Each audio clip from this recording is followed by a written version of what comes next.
मंत्रीगण, सभी राजकुमारों को स्वयंवर की शर्त बता दी जाए।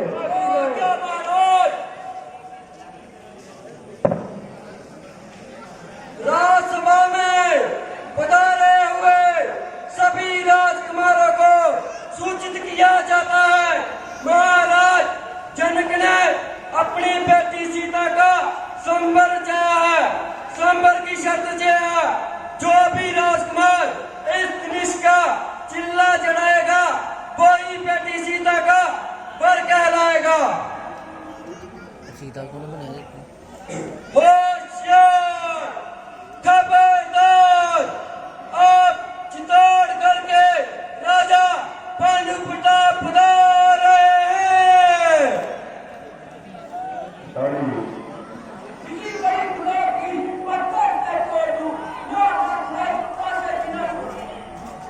जोर पे जोर लगाते चलो, धनुष का चिल्ला चढ़ाते चलो। होशियार, खबरदार, आप मणिपुर के राजा नागराज पधार रहे हैं।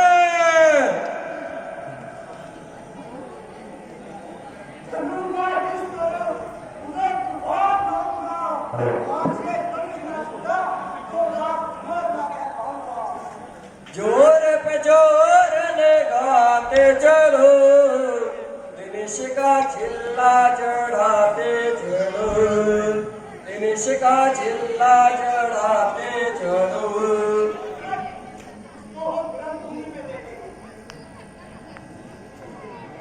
होशियार, खबरदार, महाराज अब पटना के राजा सुरेंद्र को पधार रहे हैं।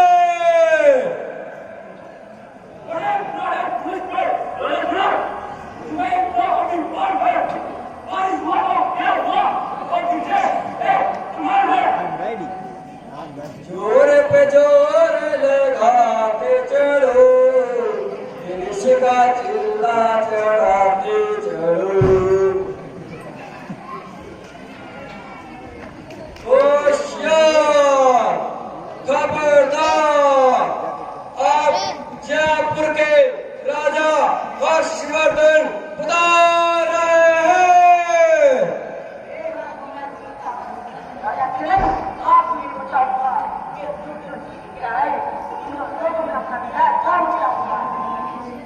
जोर पे जोर लगाते चलो, धनुष का चिल्ला चढ़ाते चलो। होशियार, खबरदार, अब केरल के राजा श्रवण पधार रहे हैं।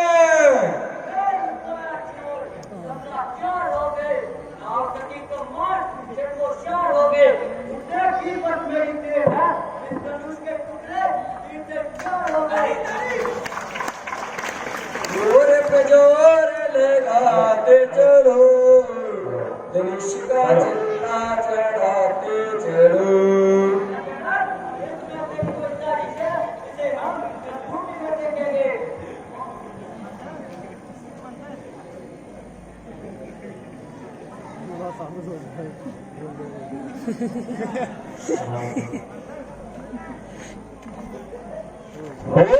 होशियार, खबरदार, अब आ रहे हैं लंकापति लंकेश्वर रावण।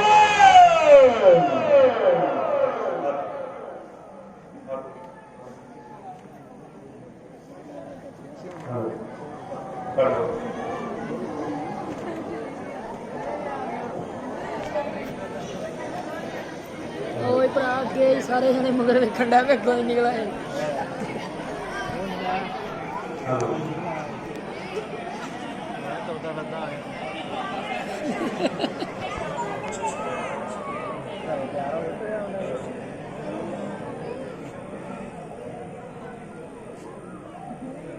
अपमान, घोर अपमान। सीता का स्वयंवर रचाया, रावण को निमंत्रण तक नहीं भेजा। इसमें रावण की तौहीन है।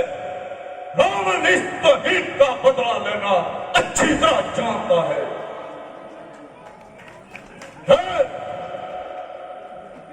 इस राज्य का महामंत्री कौन है?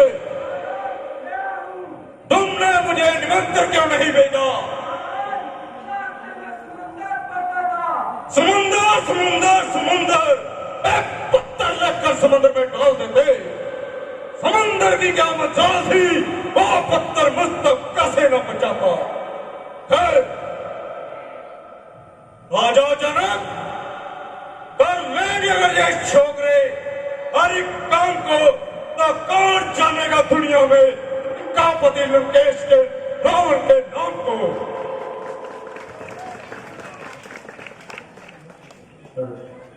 रावण,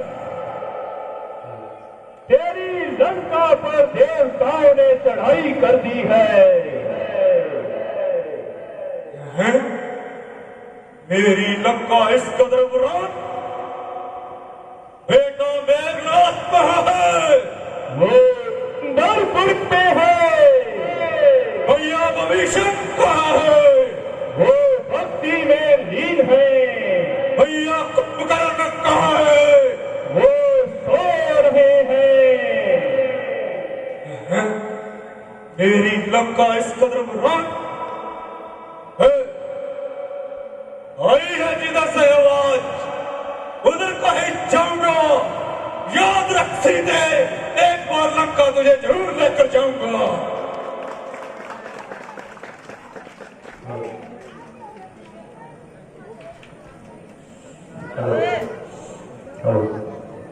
अफसोस, सख्त अफसोस, मेरी प्रतिज्ञा के अनुसार मैंने अपनी बेटी सीता का स्वयंवर रचाया और दूर दूर देशों से राजकुमारों को बुलाया। जहाँ तक कि देवता और पृथ्वी इस स्वयंवर में पधारे, परंतु इस पुरुष को कोई उठा न सका और बेटी सीता का वध के ला न सका, के ला न सका। ए शूरवीरों, ए योद्धाओं, मैं किसे कहूँ बलशाली? मुझे हुआ पूर्ण विश्वास, पृथ्वी हुई वीरों से खाली, वीरों से खाली। आरजू दिल में हमारी रही, बेटी सीता सारी उम्र कमारी रही। कहता हूँ तुम सब बदकिरदार से जाओ, निकल जाओ मेरे दरबार से। हुक्म की तलाशी कीजिए और ये पुतली के फौज वापस दीजिए। यूं किसी भी कब्र राजकुमार को अपने घर में बुलाकर उसका अपमान करना वहाँ की बुद्धिमानी है। और सभी राजाओं को एक ही लाठी से आंकना बेशक नादानी है। यदि इन चंद राजाओं ने इस दुष्ट का चिल्ला नहीं गिराया, आपने सबको दोषी और मैं कर बतलाया, इस बदबीजी का मजा मैं भी चुका देता और पलवल में खून की नदियां बहा देता। खैर जो हुआ सो हुआ।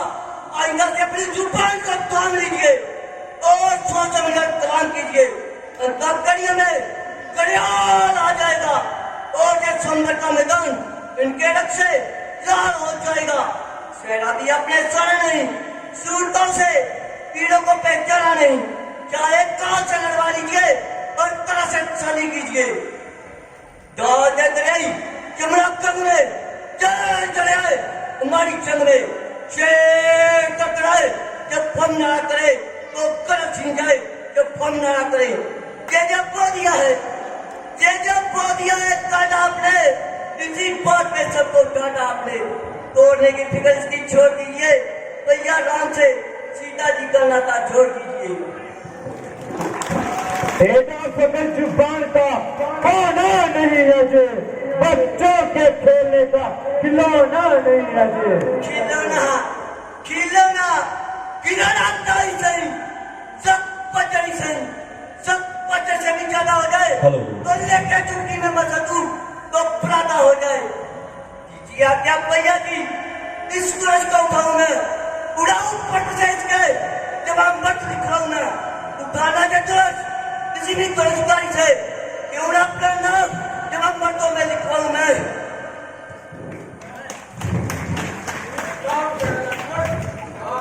क्या करूं गुरुदेव, मेरा तो स्वभाव ही ऐसा है, अपमान सह नहीं सकता हूँ।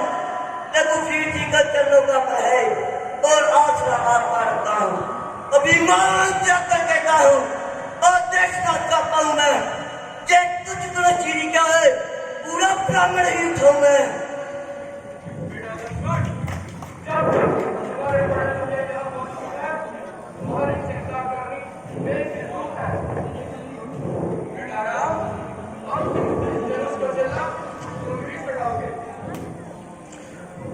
जो आज्ञा गुरुदेव।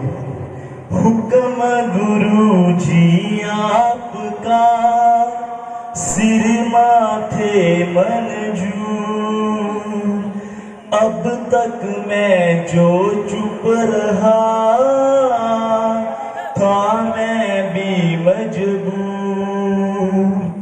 आशीर्वाद है आपका अगर राम के साथ, मुश्किल ये तो कुछ भी नहीं, मामूली है ये बात, लेकर तेरा आसरा चला ये करने का। हे ईश्वर राखियो मेरी बड़ी सभा में ला। भैया लक्ष्मण जरा धरती और आसमान को थाम कर रखना। जो आज्ञा भ्राता जी। भैया राम ने इस धनुष को ऐसे देखा जैसे कोई गरुड़ छोटे सांप को देखता है। ए चारों दिशाओं के हाथियों सावधान, चारों दिशाओं के पक्षियों सावधान। चले हैं भैया राम इस धनुष को उठाने के लिए। एक एक तो कहता हूँ संभल जाने के लिए। धनुष की टंकार से दिल लटाए जाए कहीं, जिगर पर काबू रखना, जान न निकल जाए कहीं। देखा होगा जो तुमने रावण जैसे वीर का, अब देख रहा है प्रकरण बाकी रघुकुल के रघुवीर का।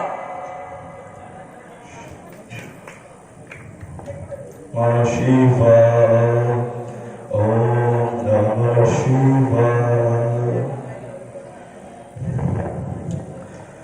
हे महादेव के महाधनुष, शिव शंकर है आराध्य मेरे।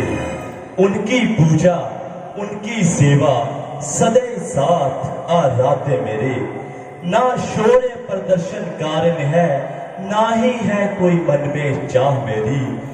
हे प्रभु बस धनुष अखंडन की दो आज्ञा, बस इतनी सी है राह मेरी, बस इतनी सी है राह मेरी।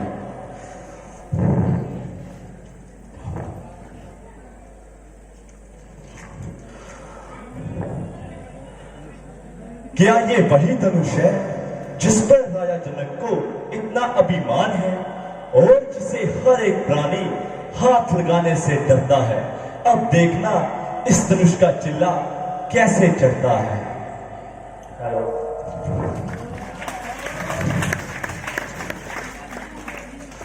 हेलो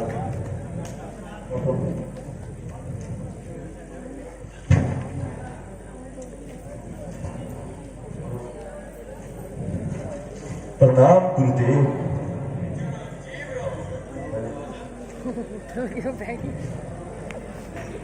हेलो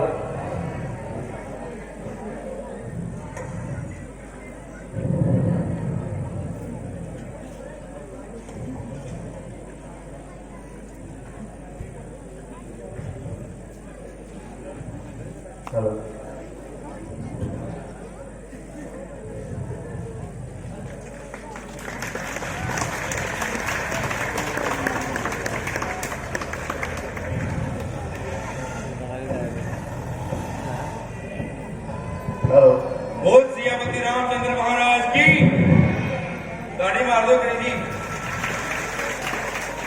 क्यों?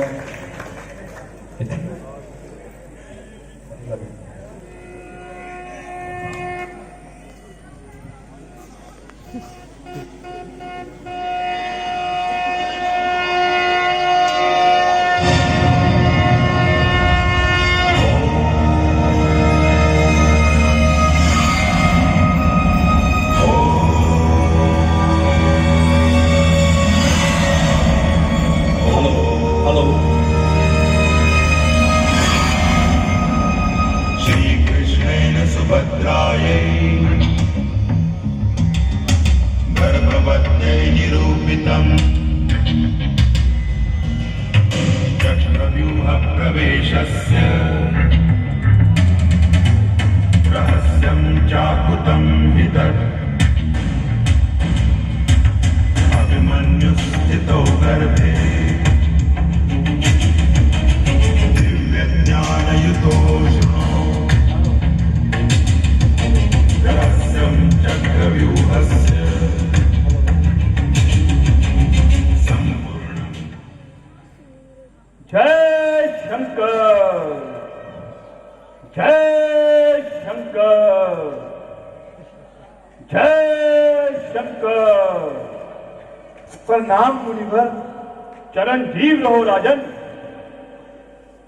राजन, ये राज दरबार में भीड़ भाड़ कैसी और ये शूरवीरों में इतनी छेड़छाड़ कैसी? गुरुदेव, मैंने अपनी बेटी सीता का स्वयंवर रचाया है। बेटी सीता की जय और उसका दुश्मन की खैर। सुहागतन सब तारे सब हैं। ये तो वही धनुष है जो भगवान शिव ने मुझे घोर तपस्या करने के बाद दिया था, और आज इसकी ये दुर्दशा। राजा जनक, किसने तोड़ा मेरे गुरु का धनवा? शीघ्र उसको मेरे सामने लाओ और अधिक देर न लगाओ, वरना एक एक को जान से मारूंगा और हर एक को मौत के घाट उतारूंगा। शायद तुम परशुराम को भूल गए हो और इसीलिए इतना भूल गए हो। मेरे इस भीषम बच्चे ने सूरज की नदी बहाई है और कई बार इस आर्या भूमि पर शत्रानियां राज बनाई है। बिजली की बाती चमकना असल में कौन बसेगा है? पैर लाशों का लगा देने से चर्चा नाम बसेगा है। मचा जमाने पर में चर्चा आम बसेगा है। अभी देखना होता क्या अंजाम बसेगा है। महाराज, जिसने ये धनुष तोड़ा है वह शिव का ही कोई प्यारा होगा। जिसने ये अपराध किया वह सेवक तुम्हारा होगा।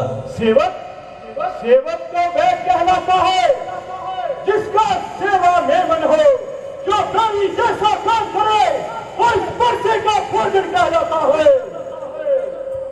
जो कृपा पात्र हो ब्राह्मणों की वो कब किसी से डरता है। जिस पर कृपा हो ब्राह्मणों की ये काम वही कर सकता है। अगर तू ही अगुआ बनता है इस क्षत्रिय कुल की वाणी में तो यह कहावत आती है कि दिन को चोर की धारी में। महाराज, मुझसे ये कसूर हुआ है। मेरे हाथों से ये शिव धनुष चकनाचूर हुआ है। क्या तुम्हें जिंदगी की प्याला थी क्या मौत की परवाह न थी? बेशक खतावार हूँ, आप जो सजा दें मैं सजावार हूँ। तो ठहर, अभी बताता हूँ और इस हिमाकत को मजा सिखाता हूँ। महाराज, सुख का संपर्क कभी कभी दुख का कारण बन जाता है। मीठा और मधुर बोलने से तोता पिंजरे में आता है और जो ज्यादा मीठा हो वे अपना विनाश कराता है। आप मीठे करने को ही लीजिए कैसे कोल्लू में पेला जाता है। भैया राम जी ने तो मीठे वचन क्या कहे क्रोध और बढ़ाया है। वे सबसे पहले बोल उठे, इसीलिए दोषी हमें ठहराया है।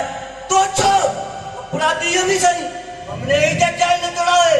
करना है जो कुछ करे आप, जैसे हमने तोड़ा है।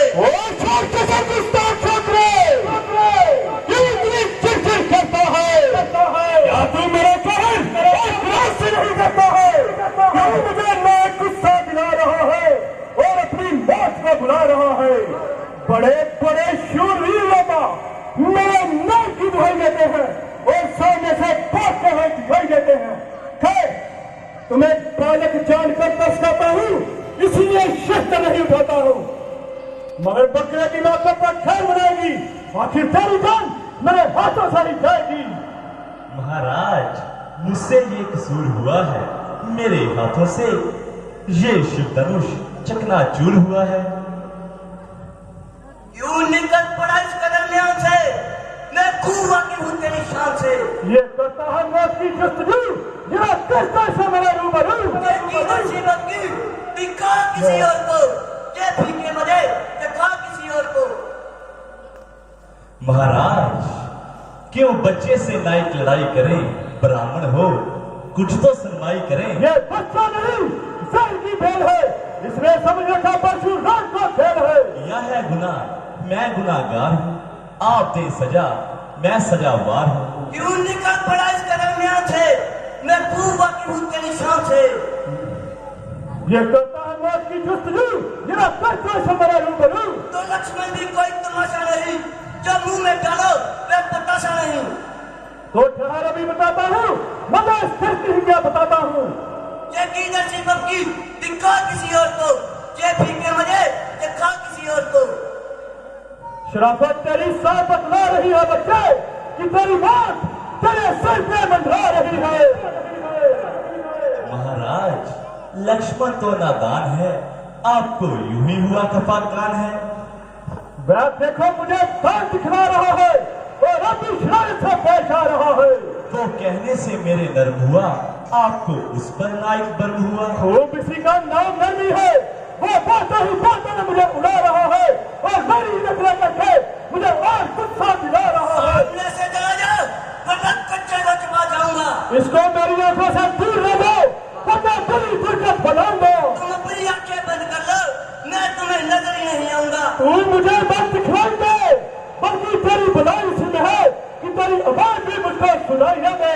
अजी महाराज, इसका इलाज तो बिल्कुल आसान है। आप अपने कानों में उंगलियां ले लीजिए, आपके लिए जड़ और सुनसान है। तू बड़ा बदतमीज है। आदमी की तरह बात कर, वरना मेरे हाथ में भी तीर है। ओ बेजुबान बेशुदान, अभी देखता हूँ तेरे तीर कमान। महाराज, इसकी बातों पर न जाएं, गुस्से को थोड़ा जब्त फरमाएं। भाई साहब, आपने बेटी से महाराज महाराज कहकर इसका दिमाग 7वें आसमान पर चढ़ा रखा है और आपकी नरमी ने इसका हौसला इस कदर बढ़ा रखा है।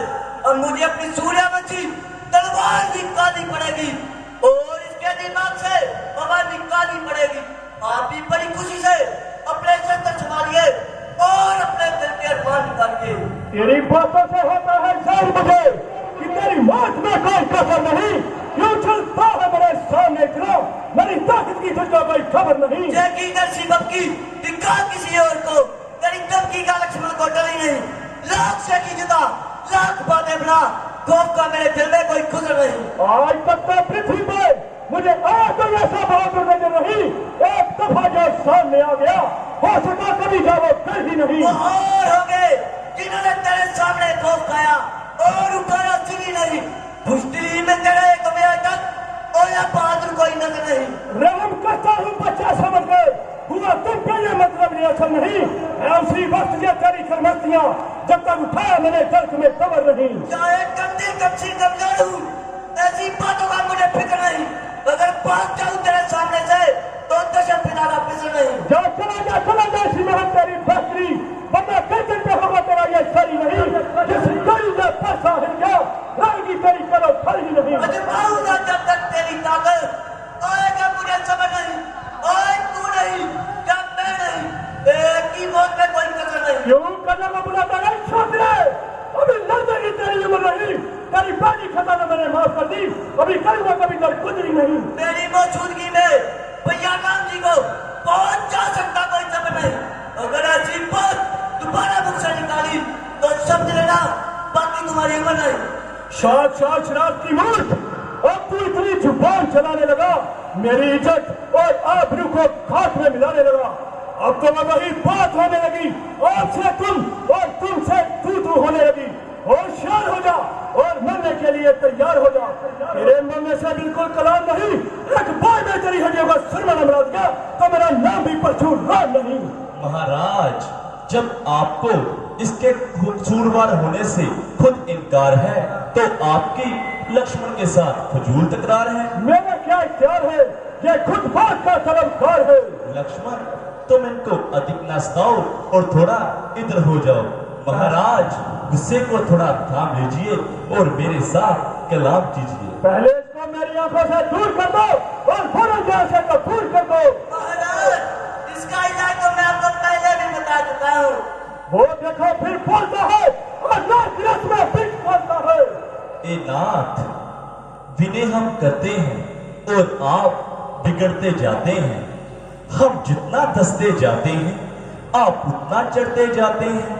तारीफ नहीं, अभिमान नहीं, हम केवल स्वभाव अपना बतलाते हैं। अगर कोई ज्यादा बिगड़ता है तो फिर हम मुंह नहीं रहते हैं। चाहे कोई भी हो, हम उससे भी दो दो हाथ करें। अगर काल भी आ जाए सन्मुख मारे, हम उससे भी कुश्ती लड़ें। इसलिए ना प्रशा दिखलाएं, हम खौफ ना इसका डरते हैं। बस एक शस्त्र है महाराज जिससे अब हम डरते हैं। वह शस्त्र ना तो लोहे का और ना ही काटा जाता है, फिर भी आपसे पृथक नहीं, हर समय साथ में रहता है। अगर आप कहें तो हम बतलाएं वो क्या है जिसका अब हमें डर है। नीचे होकर देखिए ना, इन चरणों की ही ठोकर है, इन चरणों की ही ठोकर है। अगर कभी हम बिगड़ जाएं तो अनर्थ हो जाए, फिर कौन है इस सारी सृष्टि में जो हम पर विजय पाए। क्या वास्तव में तुम्हारा ही कसूर है? महाराज, आप जो दंड दें मुझे मंजूर है। मुझे संदेह है कि ये धनुष तुमने उठाया है। महाराज, आपने तो मेरा बल कब जमाया है? तो लीजिए, इस कमान का चिल्ला चढ़ाकर मेरा इत्मीनान कीजिए।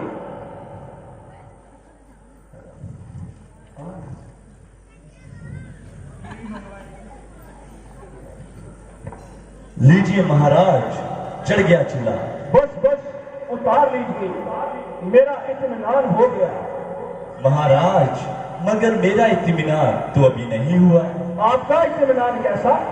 जब मेरा तीर कमान पर चढ़ जाता है, वह बिना किसी की जान लिए वापिस नहीं आता है। तो ये किसकी जान लेगा? महाराज, आप ही की जान लेगा और किसकी जान लेगा? महाराज, ऐसा करने से तो मैं मर जाऊंगा। घबराओ नहीं, मैं एक ही तीर चलाऊंगा, दूसरा कदा भी नहीं उठाऊंगा। महाराज, दूसरे की तो नौबत ही नहीं आएगी। तो क्या महाराज, आपकी एक ही तीर में जान निकल जाएगी? वाह महाराज, जान निकालने की तो आपने खूब कही, आधी जान तो मुझमें अब भी नहीं रही। महाराज, अपना पर्चा तो उठाए, अपनी वीरता का कोई जलवा तो दिखाए। लक्ष्मण जी, अब आप ही मुझे इनसे क्षमा दिलाए। मुझे क्या कहते हो? मैं तो तुम्हारी आंखों से कोसों दूर हूँ। मेरा जो बोलना है वह तुम्हारे लिए रिश्तोना है। अब तुम्हारी और भैया राम जी की बात है और मामला भैया राम जी के हाथ है। राका जी, क्या देख रहे हैं? छोड़ दीजिए ना तीर। महाराज, मुझ पर आप एक एहसान कीजिए और मुझे जीवन दान दीजिए। तुम्हें तो अपनी बातों पर शर्म न थी, लेकिन मेरी शरण में आए हुए शत्रु पर वार करना क्षत्रिय का धर्म नहीं। तुम्हें एक बात पर छोड़ता हूँ, आगे से शस्त्र मत उठाना और किसी क्षत्रिय के मुकाबले पर मत आना। महाराज, मैं इस बात का इकरार करता हूँ और आपकी आज्ञा स्वीकार करता हूँ कि आगे से कभी शस्त्र को हाथ नहीं लगाऊंगा और ना ही किसी क्षत्रिय के मुकाबले पर जाऊंगा और सीधा यहाँ से विंध्याचल पर्वत की ओर चला जाऊंगा और अपना सारा जीवन प्रभु की भक्ति में गुजारूंगा। तो जाइए महाराज। महाराज, इतनी क्या जल्दी है? भोजन तो करते जाए।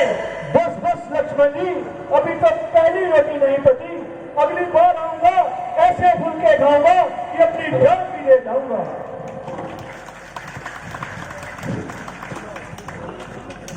देते हुए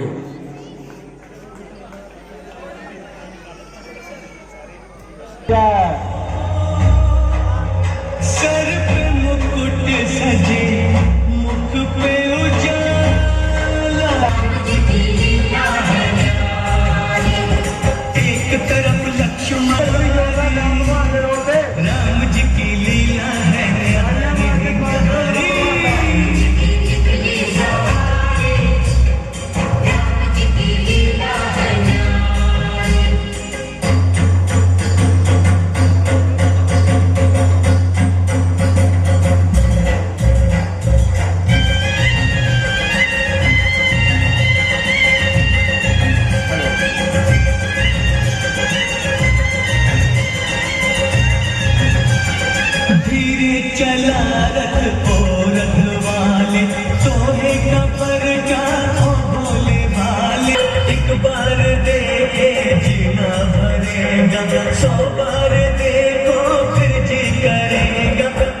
आपने जो भी किया बहुत ही अच्छा किया।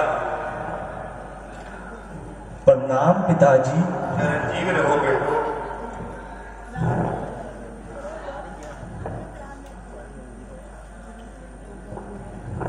प्रणाम पिताजी। चिरंजीव रहो बेटा। मंत्रीवर, जी महाराज। तुम शीघ्र जाओ और पूरे राज्य में मिठाइयां बंटाओ और दीपमाला करवाओ। बेटा राम, बेटा लक्ष्मण, तुम चलकर महलों में विश्राम करो। जो आज्ञा पिताजी। गुरुवर जी, आप यहाँ पधारे। प्रणाम माताओं।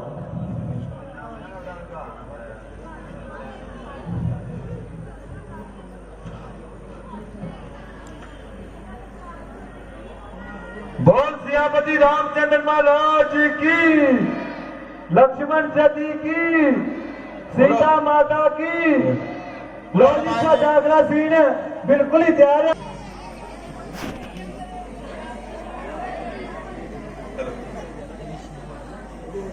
Hello hello hello.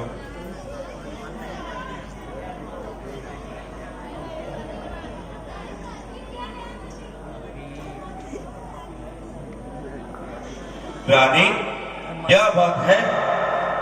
आज तुमने महलों में अंधेरा कर रखा है और चारों दिशाओं में सन्नाटा छाया है। रानी, तुम आंखें तो खोलो, कुछ तो बोलो। रानी, तुम सो रही हो या जाग रही हो? ना तो मैं जाग रही हूँ, ना तो मैं सो रही हूँ, मैं तो अपनी किस्मत पर रो रही हूँ। रानी, इस उदासी का कुछ तो कारण होगा। तुम्हारा क्या किसी ने दिल दुखाया है? मुझे शीघ्र बताओ, मैं अभी उसकी मौत कर दूंगा। नहीं नहीं महाराज, भला आपके होते अयोध्या में मुझे कोई कुछ कह सकता है? तो रानी, इस उदासी का कोई तो कारण होगा। मुझे शीघ्र बताओ, मेरे से अब और सहन नहीं हो रहा। तो ठीक है महाराज। महाराज, आपको याद है जब मैंने आपको संग्राम के युद्ध में बचाया था, आपने मुझे 2 वर देने का वचन दिया था। महारानी, मुझे अच्छी तरह याद है। मांगो, कौन से 2 वर मांगती हो? महाराज, आप मेरे वर सुनकर वह हरगिज नहीं देंगे। रानी, रघुकुल रीत सदा चली आए, प्राण जाए लेकिन वचन न जाए। मैं भगवान को साक्षी मानकर तुम्हें कहता हूँ, तुम निश्चित होकर अपने 2 वर मांगो। तो ठीक है महाराज, पहला तो भरत को राज तिलक और दूसरा राम को 14 वर्षों का वनवास। रानी, ये तुमने क्या मांग लिया? ये क्या कर तुमने मेरे शरीर से आत्मा ही निकाल दी? बेटा भरत के लिए राज तिलक तो ठीक, लेकिन बेटा राम के लिए वनवास तुम्हें शोभा नहीं दिखता। रानी महाराज, अगर आप मुझे कुछ देना ही चाहते हैं तो मुझे यही चाहिए। मंत्री पर बेटा राम को दरबार में लेकर आओ। मंत्री पर बेटा राम।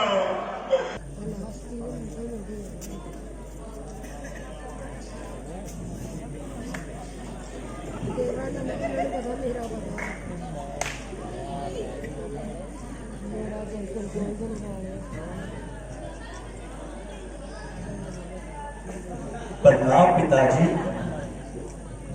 प्रणाम माताजी। पिताजी, ऐसा कौन सा कार्य आन पड़ा जो आपने बेटा राम को याद किया?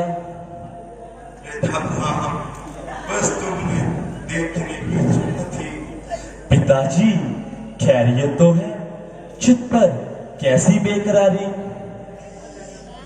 पिताजी, कुछ तो बोलिए, क्या आपके इस बेटे राम से कोई भूल हो चुकी है? माताजी, क्या आपको कुछ मालूम है पिताजी क्या फरमा रहे हैं? बेटा, बात तो मान पड़ी है, अगर पूरी करो तो बताओ। माताजी, मुझे हैरानी है कि आज आप किस तरह से बात कर रही हैं। जितना हक मेरी माँ कौशल्या का मुझ पर है, उतना ही हक आपका भी है। कहिए क्या आज्ञा है? बेटा, महाराज ने मुझसे इकरार किया था तुम्हारे लिए 14 वर्ष का वनवास और परम के लिए राज तिलक का इकरार किया था। बस यही बात है। माताजी, ये तो मामूली सा काम है। जब तक इस आज्ञा का पालन नहीं कर लेता, अयोध्या तो क्या पूरी बस्ती में कदम रखना भी हराम समझूंगा माँ। हाँ बेटा, मैं भी इनसे यही कह रही थी। अगर भरत ने राज किया तो क्या, ये कहने लगे मेरे कुल की आन जाती है। माताजी, ये तो मामूली सा काम है। अगर आपने इसकी जगह राम के प्राण भी मांगे होते तो वो भी खुशी खुशी आपको माँ दे देता।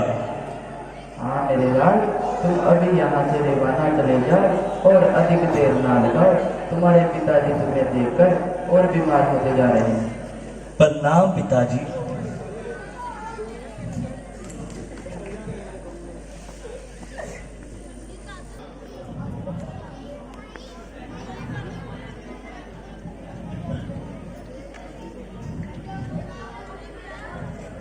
प्रणाम माताओं।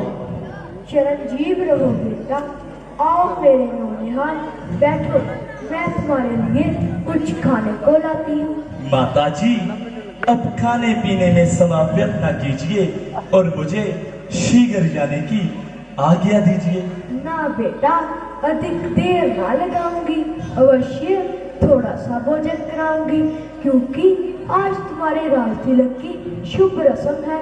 वहाँ निहार कर जाना एक प्रकार की बदशगुनी है। माताजी, राज तिलक के लिए जो वचन निकलना था वो तो कब का निकल चुका है। मुझे अयोध्या की बजाय जंगल का राज्य मिल गया है। बेटा, जिनका से शुभ वचन मुंह से निकालते हो और मुझे चिंता में डालते हो।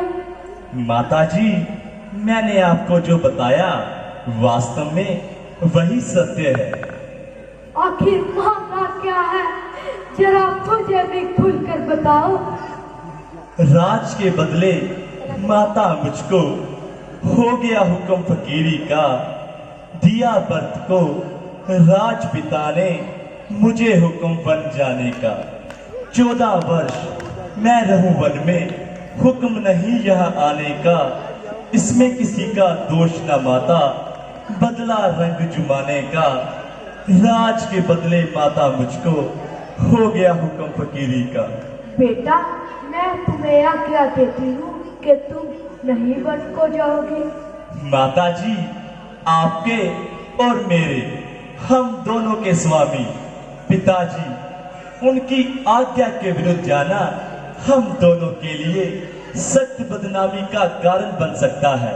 इसीलिए मैं पिताजी की आज्ञा का पालन अवश्य करूंगा और 14 वर्षों के अधिक एक दिन नींव बाहर लगाऊंगा और सीधा घर वापस आऊंगा माँ। बेटा राम, निकाले जिस घड़ी तूने अयोध्या में कदम बेटा, यहाँ निकल जाएंगे तेरी माँ के प्राण बेटा, तेरी माँ। माताजी, थोड़ा धैर्य से काम ले। अगर आपका ये हाल है तो सोचिए उस पराई बेटी सीता का क्या हाल होगा। उसे आप क्या कहकर ठहराएंगी और क्या कहकर बताएंगी कि तुम्हारे स्वामी 14 वर्षों के लिए वनों में जा रहे हैं। ना माता, ना, ऐसा मत करो माँ। बेटा राम, किसके आश्रय कोई सहारा भी तो हो। मंत्रीवर, शीघ्र जाओ और बेटी सीता को बुलाकर लाओ।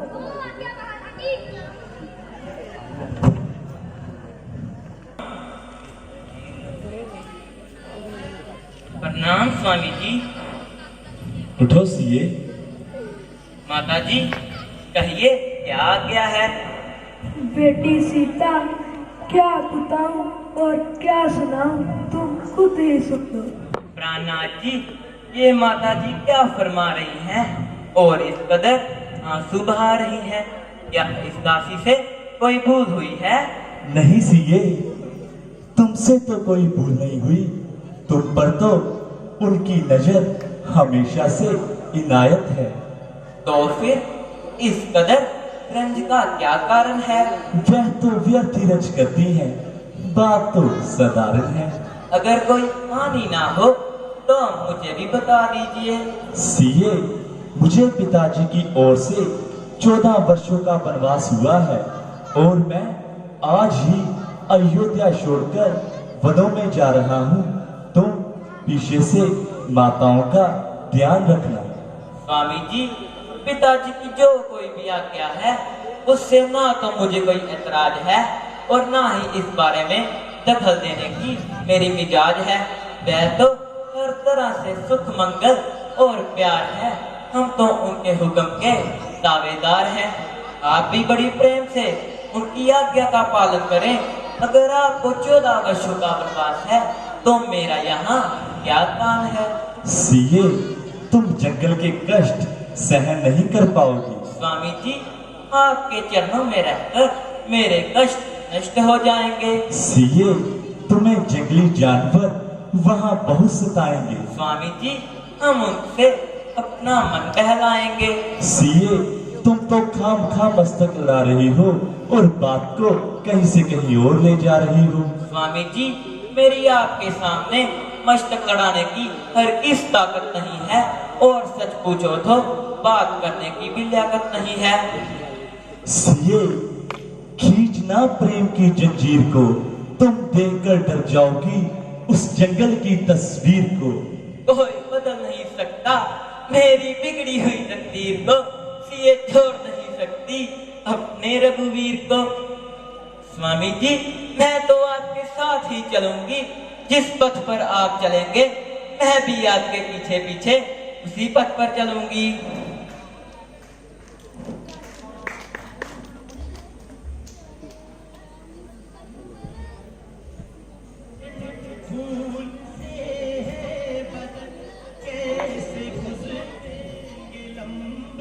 लीजिए, इसके उपरांत आप जा सकते हैं।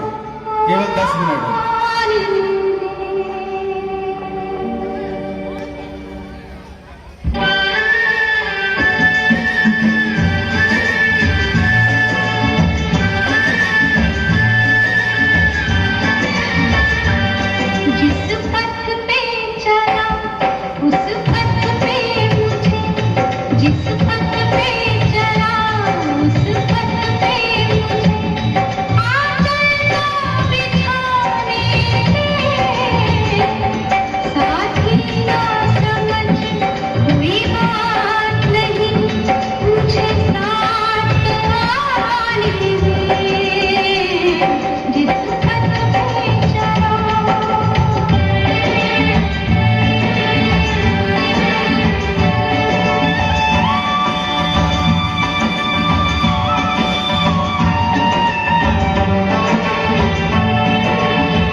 हेलो सीए, तुम वन में किस लिए जाती हो? स्वामी जी, आप वन में किस लिए जाते हैं? सीए, मुझे मेरे पिताजी की आज्ञा है। स्वामी जी, मुझे मेरी माताजी की आज्ञा है। तुम्हारी माताजी क्या फरमाती हैं सीए? आपके पिताजी भला क्या फरमाते हैं? मेरे पिताजी कहते हैं कि बेटा राम, तुम वन को जाओ। मेरी माताजी कहती हैं जहाँ तुम्हारे पति जाएं वहाँ तुम जाओ। सीए, वास्तव में तो तुम्हारा महत्व लाजवाब है, मगर मेरे साथ जाना तुम्हारा अजाब है। स्वामी जी, यदि आपको मेरी कोई परवाह नहीं और मेरे बिना खुशी खुशी 14 वर्ष काट लेंगे, इन महलों में आने के बाद मुझे जीवित दे सकेंगे तो बेशक छोड़ जाए। नहीं सिए, मुझे लगता है कि तुम अपनी हट से नहीं हटोगी और मेरे साथ जाकर ही रहोगी। तो जाओ, जाकर माताओं का आशीर्वाद ले आओ। माताओं, आपके पांव पड़ती हूँ और आज्ञा की प्रार्थना करती हूँ।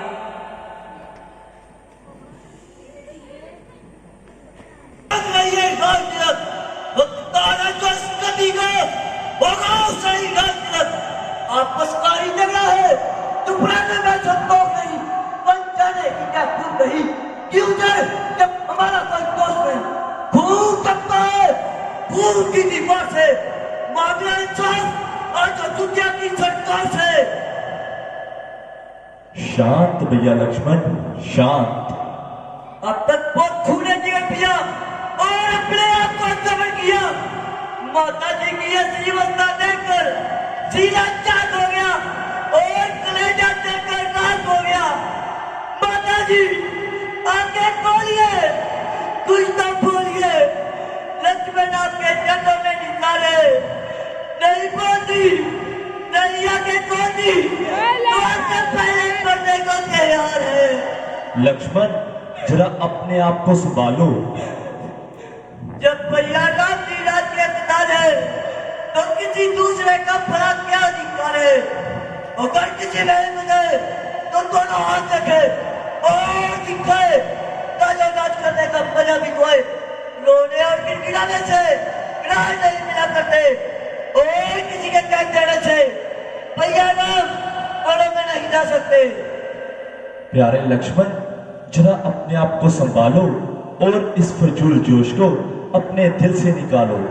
किसके हाथ देखोगे और किसको दिखलाओगे और किसके पर खिलाफ उठाओगे? तो महान कुल का नाश हो रहा है और जिसे देखकर मेरा सीना पास पास हो रहा है। उधर पिताजी की हालत खराब हो रही है और इधर माता जी बेचारी अपनी जान खो रही है और जान की माता जी जमीन पर पड़ी पलक रो रही है और भ्राता जी आपने गुस्सा दिखाए हैं और इधर उधर की बातें करके मुझे गुस्सा दिखा रहे हैं। प्यारे भरत, इसमें किसी का कोई दोष नहीं, ये तो ईश्वर को ही मंजूर था। भ्राता जी, अगर रघुकुल की जैसी रस्म है तो चुपचाप रहना मेरे लिए भी कसम है। जब तक तब मैं तुम्हें पत्नी जान करने दूंगा और आपके सिवा किसी दूसरे को राज करने नहीं दूंगा। अपने जीते जी भैया आपकी सेवा से मुख मोड़ नहीं सकता और आपकी सेवा से, आपके जन्मों से नाता तोड़ नहीं सकता, नाता तोड़ नहीं सकता।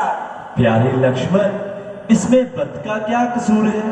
वो तो बेचारा यहाँ से कोसों दूर है। बहुत अच्छा भैया जी, अगर यही बात है तो क्यों प्रीति को तोड़े जाते हो? मैं 10 मिनट का क्यों 10 को छोड़े जाते हो? कुछ ज्यादा बातें कर नहीं तो बच रहे लक्ष्मण के, जब दर्द बने लक्ष्मण का, जब बन है लक्ष्मण का। प्यारे लक्ष्मण, मेरे दूसरे धनुष तुम हो, मेरे दूसरे बाण तुम हो, मेरी दूसरी तेज तुम हो, मेरे दूसरे प्राण तुम हो, मेरे दूसरे प्राण तुम हो। लक्ष्मण, जाओ, जाकर माताओं का आशीर्वाद ले आओ और वन को जाने की तैयारी भी करो।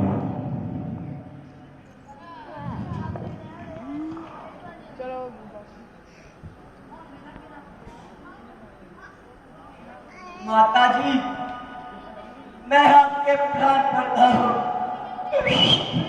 हम अभी पर 14 वर्षों के बाद मिलेंगे, 14 वर्षों के बाद मिलेंगे। मैं आपसे वचन देता हूँ कि मैं भैया का ख्याल रखूंगा, ख्याल रखूंगा। महाराज की ये 50 रुपए का दान रामलीला कमेटी को।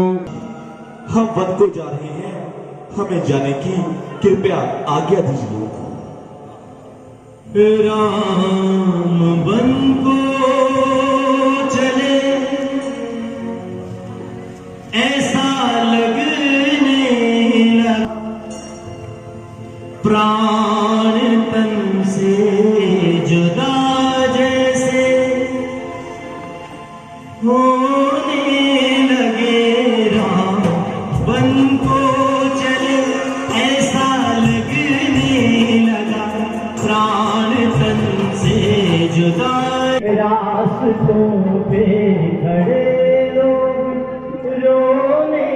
लगे राम बन को चले ऐसा लगने लगा प्राण तन से जुदा जैसे होने लगे राम बन को चले।